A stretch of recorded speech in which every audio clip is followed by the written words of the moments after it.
দেখো এটা দেখো লেগ পিস।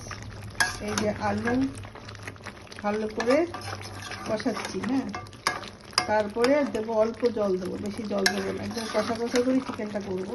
এই দেখো কি সুন্দর লাগবে, বুঝেছো? এই দেখো, এই দেখো। এরপর দেবো হচ্ছে অল্প জল দেবো, আর তারপরে দেবো হচ্ছে এই যে একটু ঘি দেবো এর মধ্যে। হ্যাঁ, ঘি দেবো, গরম মশলা দেবো, আর জাদু দেবো। জাদু কী জাদু বলো তো?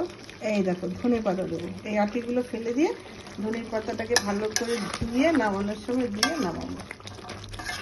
দেখো কি সুন্দর লাগবে। আজকে কাশ্মীরি লঙ্কা গুঁড়ো দেইনি, এমনি প্লেন লঙ্কা গুঁড়ো দিয়ে দিয়ে বানাবো। ঠিক আছে, সবসময় লাল লাল ভালো লাগে না, এমনি প্লেনও ভালো লাগে। চলো একটু জল ঢেলে তারপরে ঘি গরম মশলা দিয়ে নামানোর সময় ধনে পাতা দিয়ে নামাচ্ছি। ঠিক আছে, চলো রেডি হয়ে যাবে চিকেন কারি।